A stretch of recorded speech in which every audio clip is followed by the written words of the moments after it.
Tekken 8 is a phenomenal fighting game with great depth, wonderful graphics and a complex fighting system. But let's be real, have you ever found yourself yelling at your screen, "When is it my turn?" while getting completely steamrolled by characters who just never seem to stop attacking? If that is you, stick around, because today we are breaking it all down.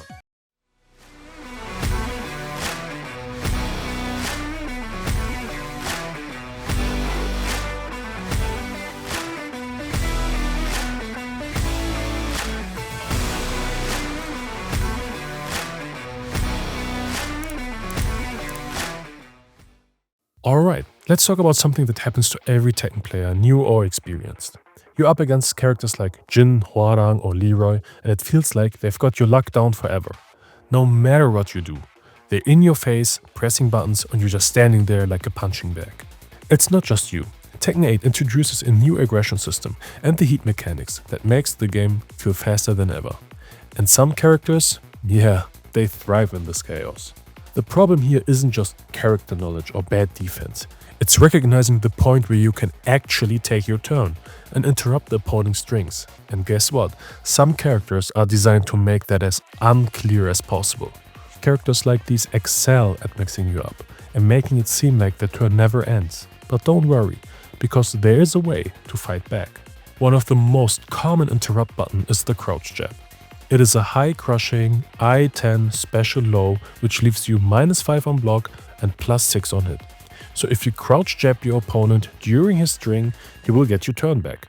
If the opponent still tries to follow up, they are letting themselves be free for a devastating counter hit. So let's break this down. First, Tekken 8 rewards players who understand frame data and block strings. That might sound intimidating, but you don't need to be a scientist to figure this out. First, we need to understand why it is possible to jazz someone in this game to the point where it feels like they never have the turn. In Tekken 8, moves are categorized into 3 types: highs, mids, and lows. Each category has its own strengths and weaknesses. Lows are risky because they are always punishable, or should be always punishable, but they condition your opponent to duck and beat power crushes. Mids are generally the safest option, but are often beaten by sidesteps. If a move is homing, you probably give up your turn, except you're playing against loss. Highs are duckable, but they're either safe or even grant you plus frames to continue applying pressure. This is where most new players struggle. Duck punishing these highs is crucial, because if you don't, you gel yourself into endless frame traps. Certain rushdown or counter hit heavy characters abuse this system. Let's take Reina as an example. Her strongest and most commonly used move is her Raiden. After Raiden, she can transition into Sentai for a mix-up. If she hits you with Raiden, her Sentai 3 is guaranteed, so there's nothing you can do. However, if you block it, there are ways to reclaim your turn. Raiden is +2 on block, which means Reina still has the odds in her favor. Many people think she forces her way into a 50-50 mix-up, but that is not entirely the case. Let's look into Reina's options out of Sentai. Her fastest option is Sentai 3.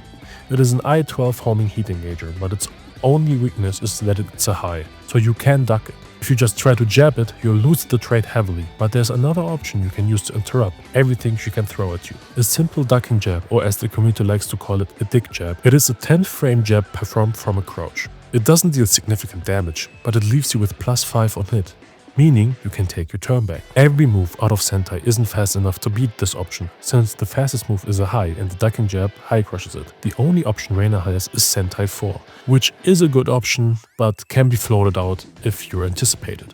This strategy is applicable to many stance-heavy characters to interrupt their flowchart. If your opponent is unable to play the way they want, they tend to get frustrated quickly and throw out unsafe or linear moves. Recognizing these moments is crucial for dealing massive damage. However, you need to know that ducking jabs are designed for specific interruption purposes only. They are risky because they lack range or tracking. If your opponent realizes you are dick jabbing after every plus frame, they will adapt and punish you accordingly. Use it wisely to annoy your opponents effectively. Even though ducking jabs are a strong tool, you must be aware of moves that transition into stances that can't be interrupted. Some moves and characters cannot be interrupted in specific situations, so be cautious.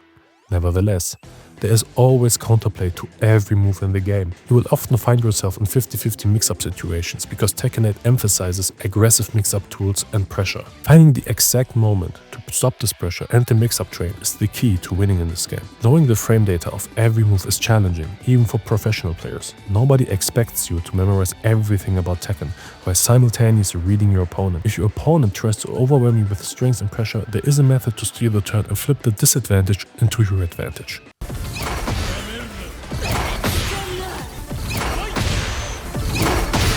Power Crush. What exactly is a Power Crush? Have you ever hit your opponent but they absorbed your attacks and still managed to hit you? That's because the move they used had a Power Crush property. Power Crushes were introduced in Tekken 7. These moves allow you to absorb mids and highs while executing your own attack. If your opponent spams mids and highs to jail you into their pressure, you can use a Power Crush to stop their barrage of attacks. Even though Power Crushes can interrupt mids and highs, they come with their own risk. Low attacks beat Power Crushes and often grant countered properties for a launch or knockdown. In Tekken 8, all damage absorbed by a Power Crush converts into recoverable health. Most Power Crushes are also enhanced to be safe on block if they absorb an attack, and they deal chip damage. However, it is still possible to evade Power Crushes. Power Crushes can no longer absorb charged attacks, such as Kuma's Fresh Wind Bear Fist. Additionally, normal Power Crushes cannot absorb a Rage Art or Heat Smash, but they can prevent the Heat Engager from entering heat or being used for a Heat Dash. A later patch introduced a glass shadowing effect if a Heat Smash, Rage Art or another Power Crush is used to counter another Power Crush. Dick jabbing or Power Crushing are what you can call a panic button. These buttons are rather risky to throw out too, often because the counterplay is very punishing. If you see a string which you are not familiar with, try to determine if there is a high move in it. If there is and he throws it out too often, you have got to duck and punish it. Also, sidestepping is a very huge part of Tekken 8. Learning to sidestep accordingly and outplaying your opponent through sheer fundamental skill will develop your skills immensely.